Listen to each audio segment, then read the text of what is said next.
Hey everybody, welcome back to another inductive study. I love doing these things. Inductive studies is fun. One of my favorite ways I do my personal devotions. Looking at Mark chapter 3. Hey, congratulations. We've gone through Mark chapter 1 and 2 together. Now we're on to Mark chapter 3. Good job. Thanks for sticking in there.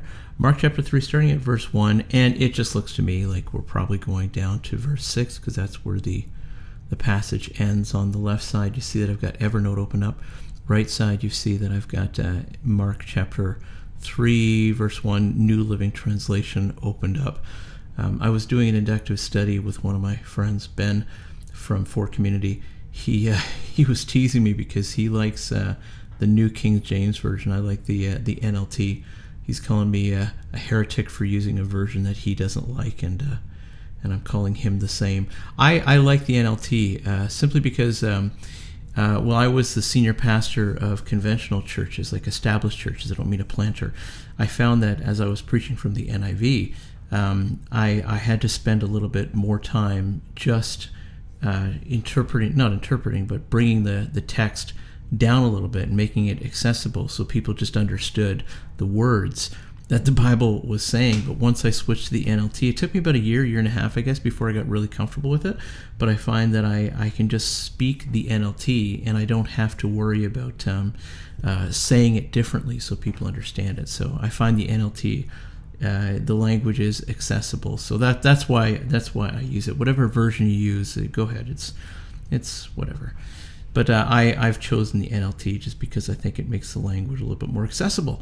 So here we go, starting at Mark chapter 3, verse 1 and moving on. Jesus went into the synagogue again and noticed a man with a deformed hand. Since it was the Sabbath, Jesus' enemies watched him closely. If he healed the man's hand, they planned to accuse him of working on the Sabbath. Okay, so it's like another one of those eating grains in picking off heads of wheat in the grain field or something like that is probably one of those that he's going to get murdered for. Jesus said to the man with the deformed hand, "Come and stand in front of everyone." Then he turned to his critics and asked, "Does the law permit good deeds on the Sabbath, or is it a day for doing evil? Is this a day to save life or to destroy it?" But they wouldn't answer. Just take a moment here and just notice the word critics here. Remember that I said that there were 4 types of people inside the crowds. Critics are one of those types of people. So Jesus is actually identifying the type of person critic found inside the crowd here. Awesome. He looked around at them angrily and was deeply saddened by their hard hearts. Then he said to the man, "Hold out your hand." So the man held out his hand, and it was restored. At once the Pharisees went away and met with the supporters of Herod to plot how to kill Jesus. And that's all it took, man. We're into chapter 3, and we've got a couple of kingdom clashes, and we see that the temple cult was not able to stand up to Jesus and win debates on the debating floor.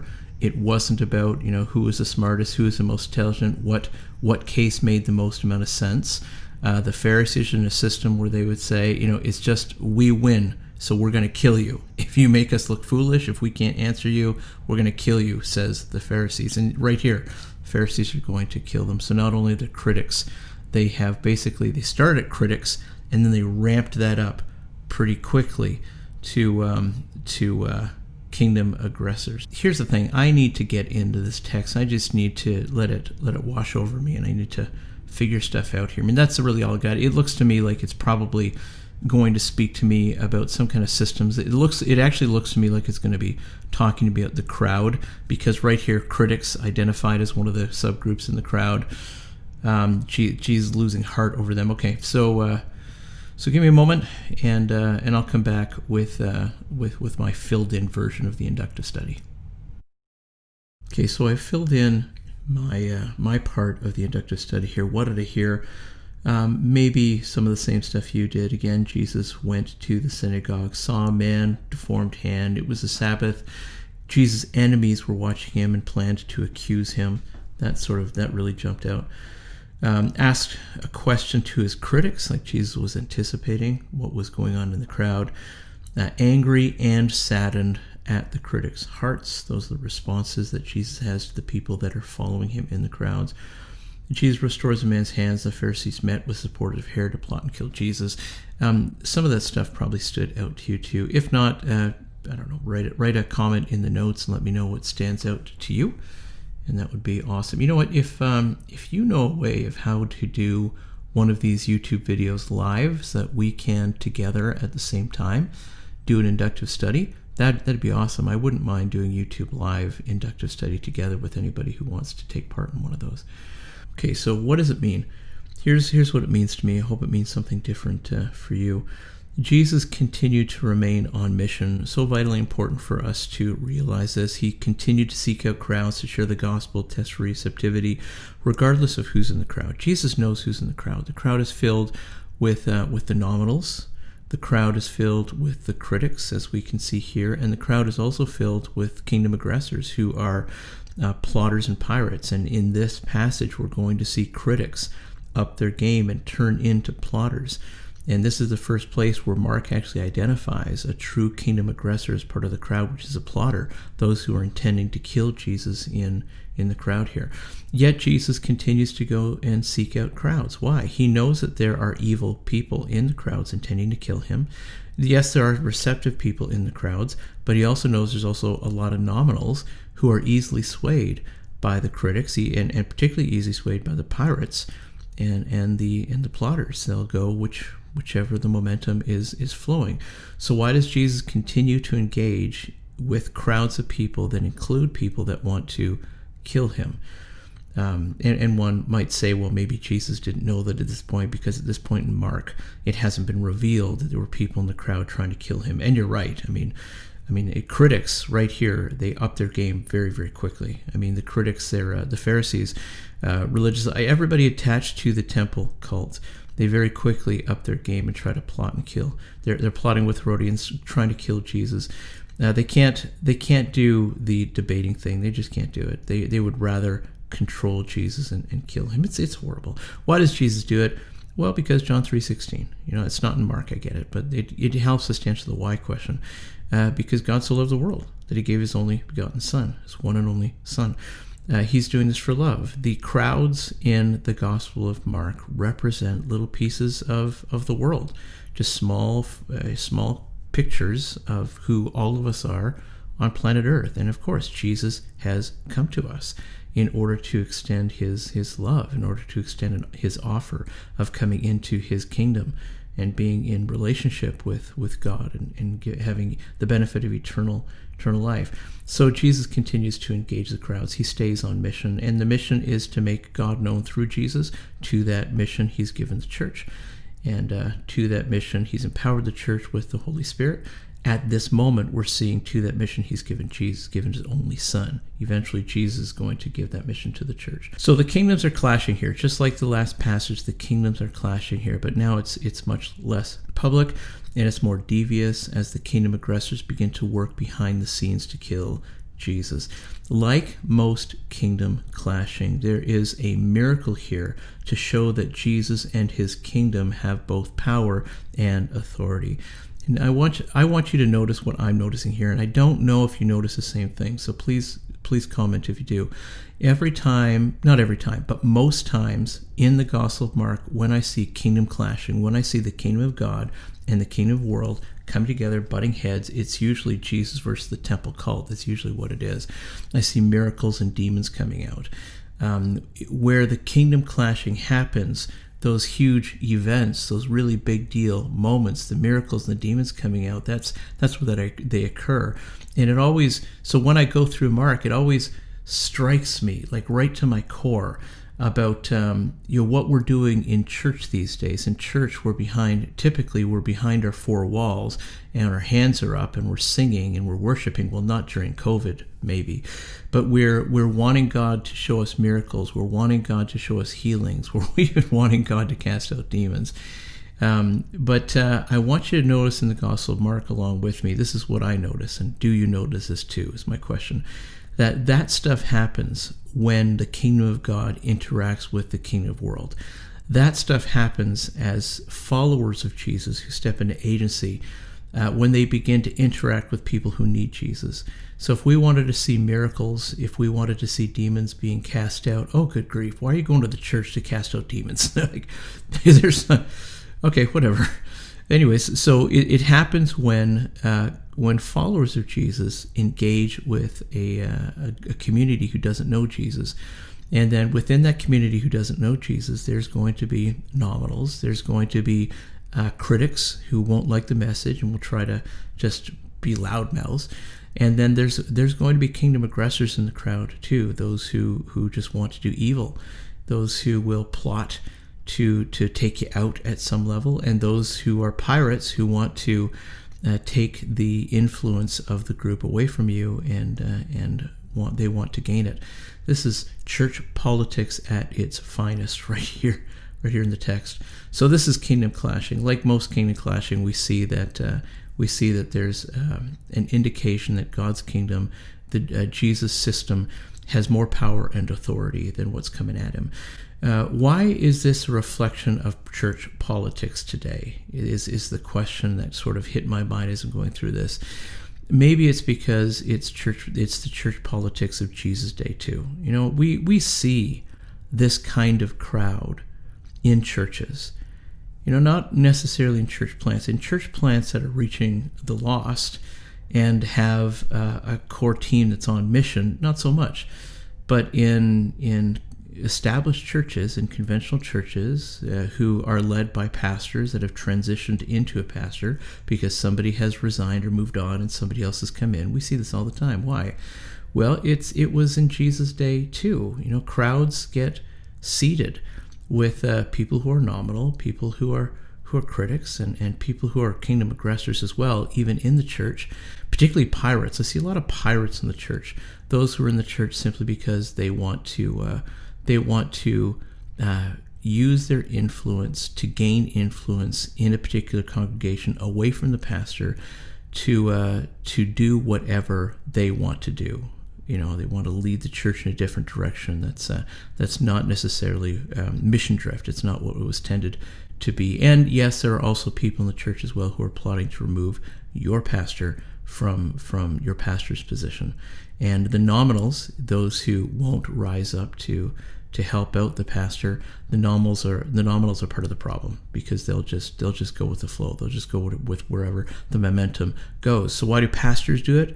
Well, because they're receptive. Because within the church and outside in the community, there are people who are receptive to the gospel, and we're stepping into agency, and we just want to see them come to Jesus.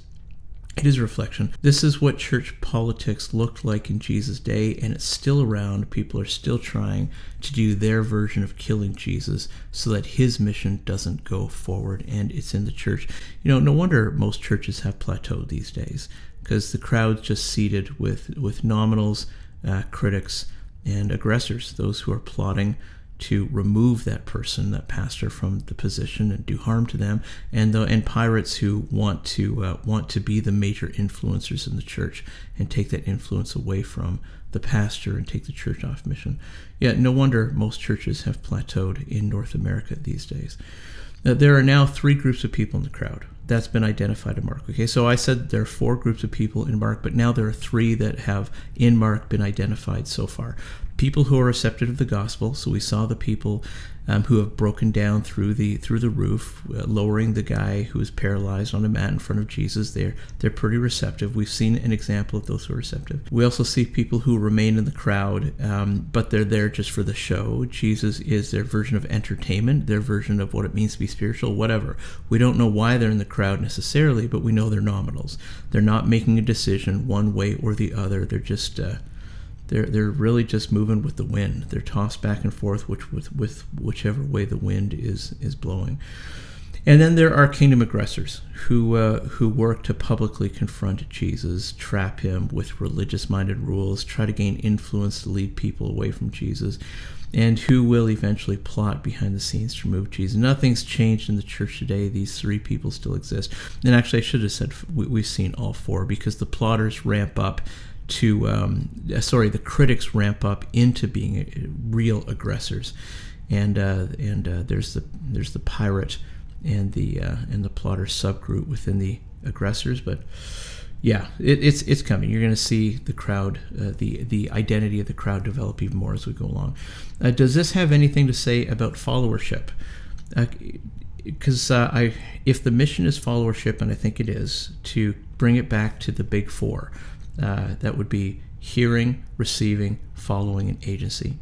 And then as agents, we step out and we communicate, we invite, we mentor, and we release other agents to do that job as well. That's followership. God is on mission to be made known through Jesus.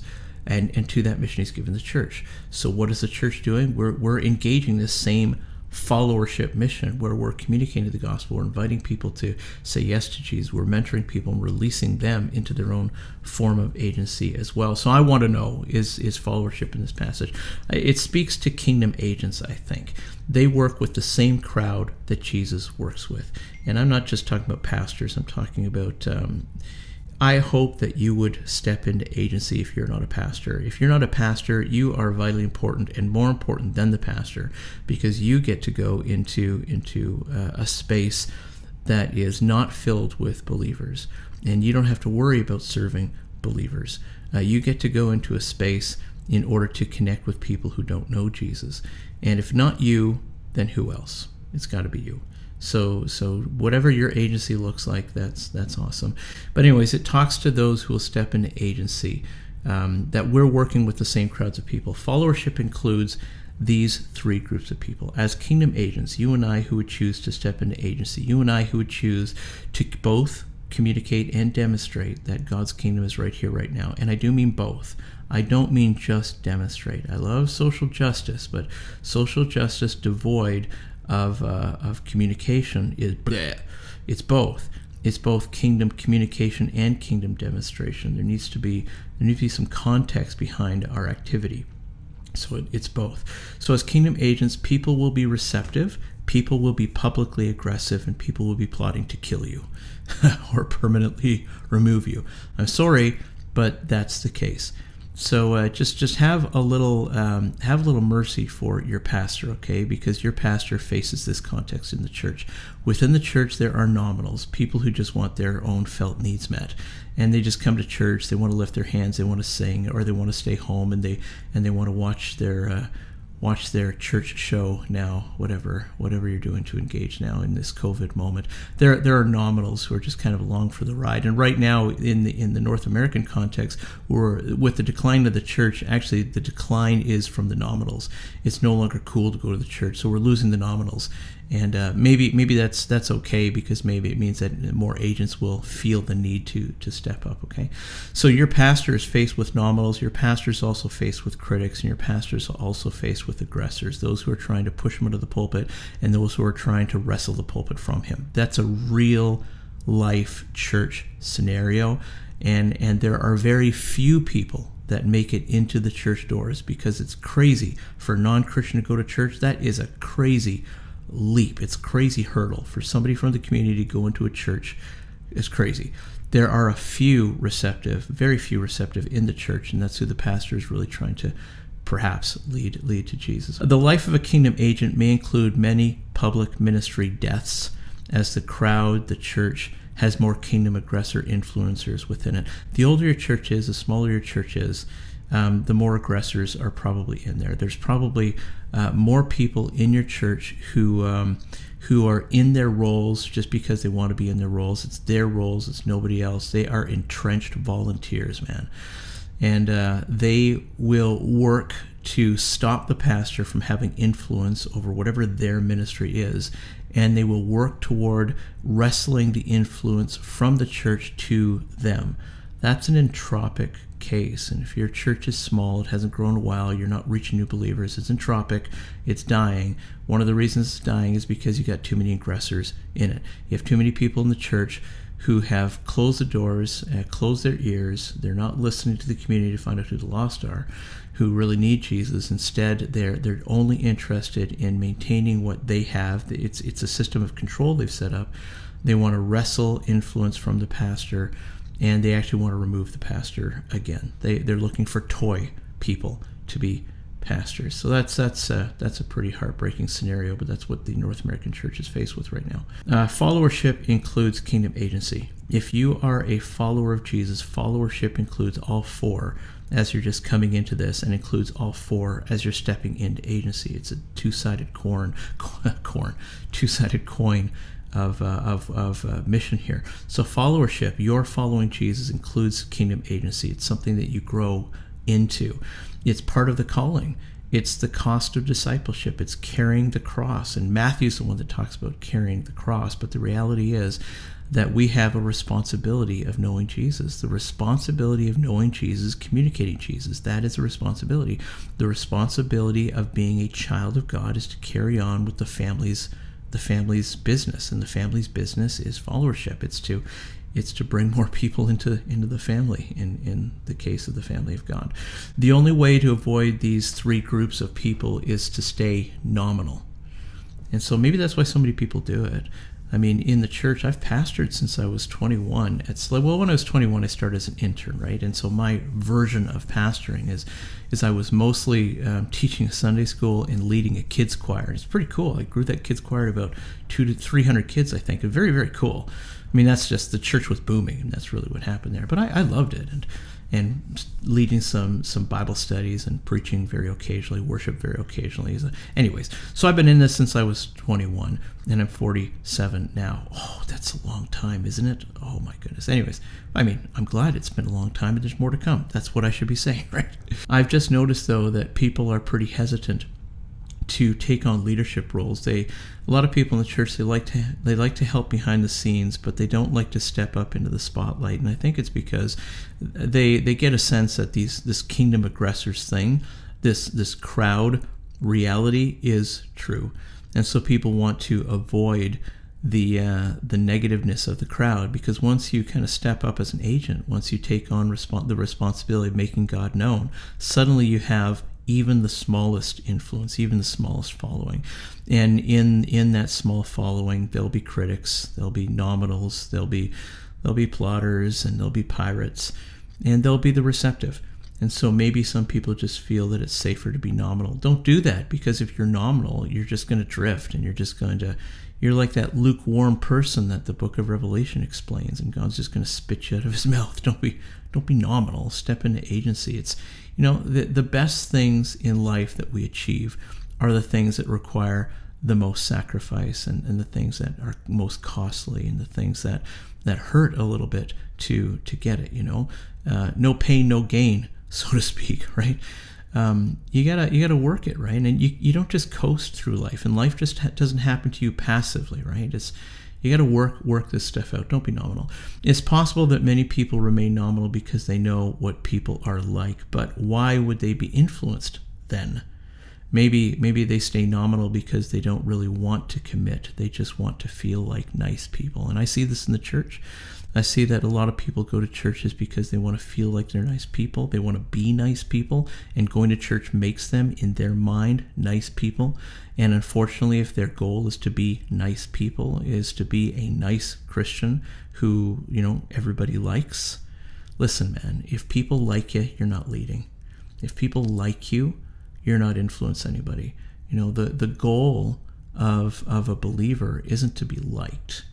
It's mission. It's to share Jesus, and some people are just not going to like that. So if everybody likes you, you are doing something terribly, horribly, utterly wrong, because not everybody likes Jesus. Not everybody likes the gospel, and there's a reaction to Jesus, and maybe that's why you want to stay nominal. But please don't stay nominal.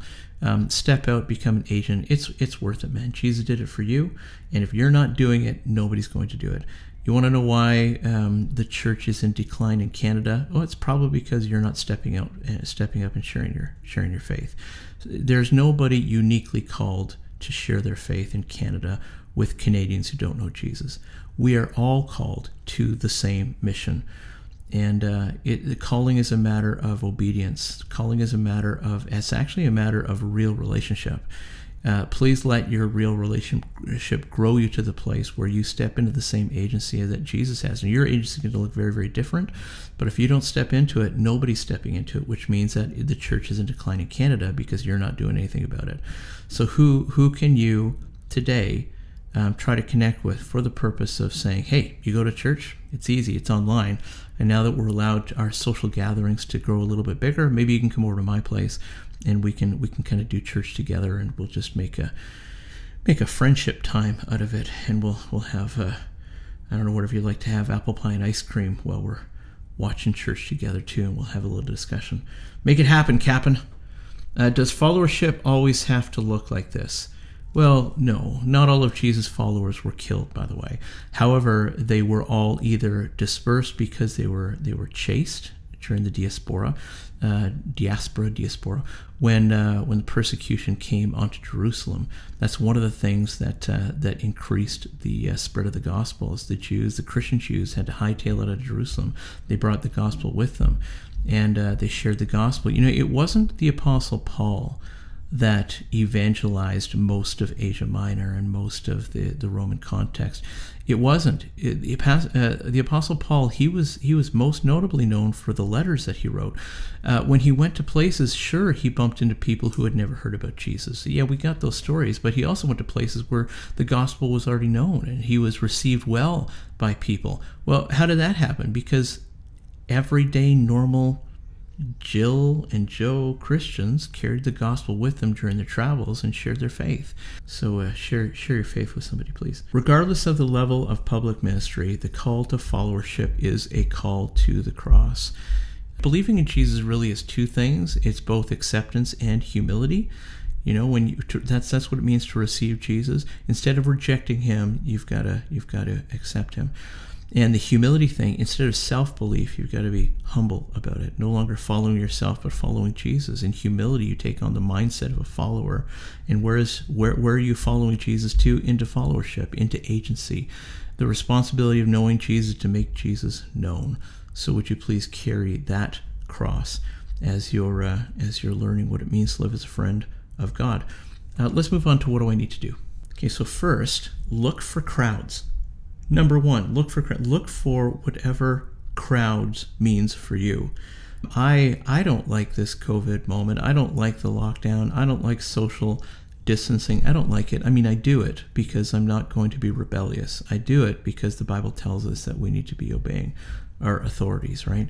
I do it because it's stupid not to, right? So we social distance because we want to make sure the virus doesn't spread any more than it has to, right? But I don't like it at all. I really like to be in large crowds of people because I'm an extrovert, but maybe you don't, and that's okay.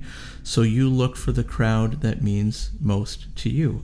And if that's just a couple of people or even one other person over to your house having tea, or you're going out to coffee or something like that, hey, I think very, very soon we're into phase 3, most of Ontario is, and we all get to go back out to Tim Hortons or whatever and do those coffee shop stops again. So let's make it happen. Just find the people that are close to you and start bringing Jesus into those conversations. Share the gospel and test for receptivity is what you're doing. One of the things that I do is with my friends, after I've got a chance to make some friends, I'll just casually ask. It's not actually too casual. I say, so you go to church? And honestly, I don't care what the answer is. I'm testing for receptivity. Their answer will either be negative or positive. And by positive, it means, well, I used to. Well, it's that hesitation kind of thing. Negative, like, whatever, not ready. That's fine. If they're not ready, they're not ready. But, you get somebody responding to the question, do you go to church, with something like, I used to, it just kind of fell away. It's for, whatever. There's a crack. It's not a wide open door. There's a crack, and you work the crack, right? So test for some kind of receptivity and pay attention to those who are most receptive and spend a lot more time with them, because your journey of being a mentor has begun. If you found somebody who is greatly receptive, then it's not the moment to, well, it might be the moment to just share the gospel and do the hammer close on them, but it's probably a moment where you step into being a mentor and you spend a lot of time with them and start figuring out ways about how you can start doing some real Bible talks with them, Bible studies with them, and start growing together into what it means to being a follower of Jesus. Second, be wise to who's in the crowd. Be wise, because it's true. Share the gospel and test for receptivity. Be ready to confront the kingdom aggressors. Some somehow, whatever confrontation looks like for you, know that there is plotting in the background to remove me, to remove you from leadership. There is that. So as you step up into your game, there's going to be people that are not interested in you influencing them or anybody else around, and they're going to want to try to take you out of play. Just be ready for it. Don't be surprised by it, right? Jesus says that we're going to be persecuted. It means that we belong to him, right? The student isn't greater than the master. We're all students of Jesus. He got persecuted, we'll be persecuted too if you're not getting persecuted somehow. If there's no pushback about you sharing your faith, then you're not sharing your faith. You can't share your faith at the level the Bible asks us to without bumping into some kind of pushback, even if you're the nicest person in the world. So if you're receiving no pushback from sharing your faith, well, I'll tell you it's because you're not doing it. So you got to step up your game. So third, have a plan in place, or at least a guiding principle for going to more crowds. Crowds can be defined as places, events, or groups that can be accessed with the gospel if a correct strategy can be thought up. Look for pockets of people and then think up strategies for accessing them with gospel communication. And I really say this is more strategic, I guess, than organic. Why? Because y'all have friends probably that you never shared your faith with. So you got to be a little bit strategic about this now, because you're probably sitting on top of a lot of lost opportunities, and now you got to figure out, okay, I'm going to up my game now and be an agent, and there's lots of missed opportunities around me. How do I now step into agency without looking like a total fool? Because I've already lost credibility with them. So how do I now gain credibility and start sharing my faith with other people? I would think that you would start with daily devotions. Get in your Bible every single day and read it about how much God loves people, not you only, but others. And let that influence you to move to other people and share with them what you've been learning about God in the Bible. That's probably a decent way to start. Okay, summary. Kingdom agents will attract 3 groups of people. Well, it's really 4. I don't know why I said 3. It's 4 groups of people. They will attract those who are receptive to the gospel. That is awesome, but it's also the lowest percentage too. Okay, I mean, it drives me, man. Like, it really drives when somebody says yes to Jesus and they become a follower of Jesus. I'm like, oh, this is so great, I love it. But it's also the smallest percentage in the group. Then there are those who are aggressive toward it and want to stop it from moving forward. Right, that would be the kingdom aggressors, those who will plot to kill, whatever that looks like in our culture. The kingdom agent. So remember the 4 groups of people in the crowd, in every single crowd, in every single social group that you find yourself in, and you're trying to bring your influence into that group to share about Jesus. There are 4 types of people there. There are those who will be somewhat receptive. There are those who will be nominal. They don't care. Whichever way the group is going, that's the way they're going to go, and they just don't care one way or the other. And then there are the critics who they don't just make it hard on kingdom agents. They make it hard on everybody. They're just critical, and that's how they do life. Okay, whatever. And then there's the true kingdom aggressors, and those are plotters and pirates, those who are plotting to take you out of commission, man. And then there's pirates who want to take the influence that you have, wrestle it off of you, and gain it for themselves. We actually see a lot of that in the local church these days, so be mindful of that. So look for pockets of people, and then think up some strategies to access them. Followership begins with hearing, and it ends with being a public target of either acceptance or receiving levels of some kind of aggression. Therefore, the call to followership is huge. It's a big deal. You know, when we first came to Jesus, we entered a system of love and forgiveness. God loves us so much, and He forgives us for everything, right?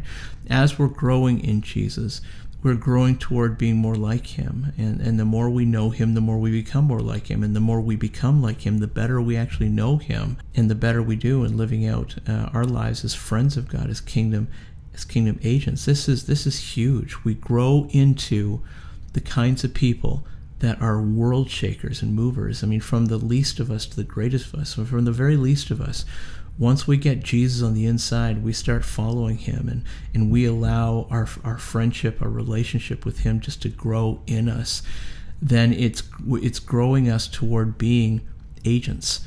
And as we step into some kind of influence, whether that's organic or organizational, whatever it looks like for you, it's fine. As you step into agency, you impact people's eternal destinations. I mean, that's huge, man. And it's a lifestyle. It's a calling. It's a calling that all of us have. You can't get out of this. If you're a Jesus follower, you are called to followership, and that includes stepping into agency. Rather than sharing my prayer, because it's kind of personal, my prayer for you is that you would be strong and courageous, and that you would experience both a growing friendship with God and also the enabling of the Holy Spirit, which allows you to step into your version of whatever agency is. I'm going to convert this into a Bible talk, and this will be what our Bible talk is this coming Sunday. If you don't yet have a group that you're connecting with, a group of people, community that you're connecting with, for the purpose of not only growing community with people, but also growing community with God as well, then would you please reach out, tag me or something, and I'll give you the link to our next Zoom meeting. We'll be Zoom meeting into 2021, because that's what it looks like COVID is requiring of us. Okay, that's it for now.